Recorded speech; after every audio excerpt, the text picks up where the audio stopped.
How you get paid feels pretty personal, right? But it's actually governed by a whole web of federal rules that can be, honestly, kind of confusing. Today, we're going to untangle the one law that shapes every single paycheck in the United States. Let's get into it. I want to start with a number. Just look at this. $328 million. That's how much Uber and Lyft recently had to pay to settle claims that they'd been shorting their drivers on wages. And that's not just some rounding error. That is a massive, massive figure that really gets to a critical point. The cost of getting employee pay wrong is absolutely staggering. And listen, this isn't just some theoretical risk for giant Silicon Valley companies. It is a very real and very expensive problem for businesses of all shapes and sizes. You mess this up and you could be looking at huge fines, years of back pay, and a reputation that's, well, pretty much toast. So how does a business actually avoid falling into these traps? Well, it all comes down to understanding the one fundamental rulebook for pay in the US, and that rulebook has a name.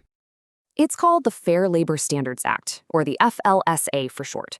And don't let that 1938 date fool you. This law is still the absolute bedrock of how we all get paid today. The goal is pretty simple. Make sure workers are protected and paid fairly. And the folks at the Department of Labor, they're the ones who make sure everyone's playing by these rules.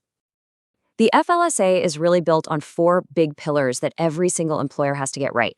You've got minimum wage, which sets the basic pay floor. You have strict rules around child labor. You have to classify your workers correctly. We'll get into why that's so important in a second. And you've got to keep good records. Now, for today, we're going to zoom in on two of the trickiest and most misunderstood areas.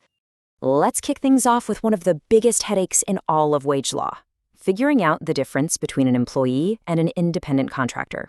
Getting this wrong can have, well, enormous financial consequences. At the end of the day, it all boils down to one simple word: control. If the boss gets to say how you do your job and when you do it, you're almost certainly an employee. But if they only care about the final product, the result, and you're basically running your own separate business, well, then you're probably a contractor.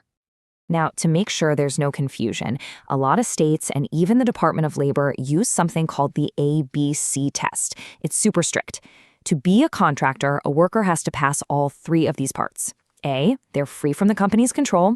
B, their job is different from what the company normally does. And C, they have their own legitimate, independent business. It's a really high bar to clear. Okay, but this whole classification thing isn't just about contractors. It also gets really tricky with salaried employees, the ones we often call exempt, because, they're exempt from overtime pay. But there's a huge catch, and this quote nails it perfectly. For that to be true, their primary duty has to be management. And here's a real-world example of what happens when that rule gets broken. A few years back, Target got hit with a class action lawsuit. See, they called their team leaders managers and paid them a salary. But in reality, these folks were spending over half their time doing things like stocking shelves and ringing up customers, exactly the same work as the hourly employees. Because their main job wasn't actually managing, they should have been getting overtime for all those 50-plus hour weeks. All right, let's shift gears to the next critical area: child labor. The FLSA has some very, very specific rules about hiring minors, and they're all there to protect their education and their safety. For 14 and 15-year-olds especially, the federal rules are crystal clear. Their hours are super restricted, so work doesn't get in the way of school. And this is a big one. They are flat out banned from any kind of hazardous job. We're talking operating heavy machinery, or even something you might not think about, like using the meat slicer at the local deli. Now, you'd think this is all just common sense, but the data here tells a really troubling story. The number of kids found working in violation of the law has more than doubled in just 5 years. That's a huge jump, and it seems to be a rapidly growing problem, with some folks saying it's because of things like labor shortages and exploitation. And the price for breaking these rules? It's steep.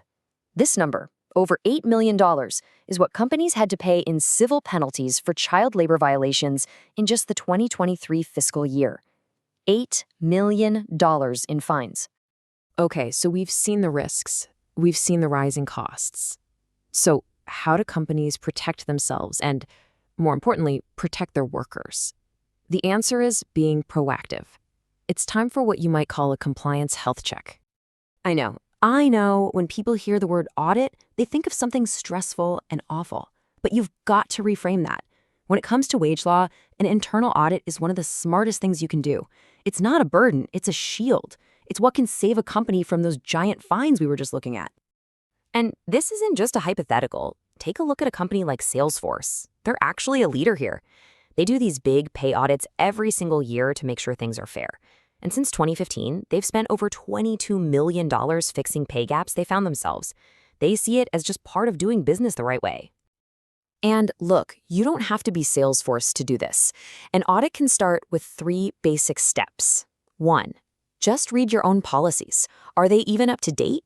2. Check your job classifications. Does what's on paper actually match what people do every day? And 3.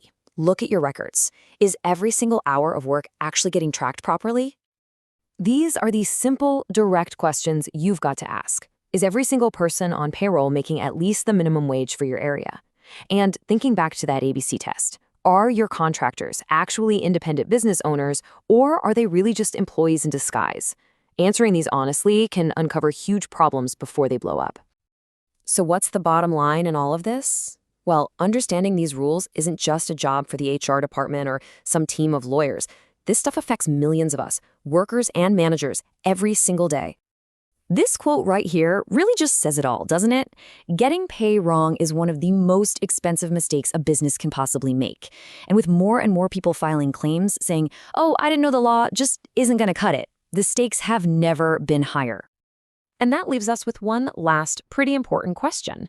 Now that you know the basic rules of pay, the risks of getting it wrong, and how to check for problems, you can ask yourself, does your workplace follow them?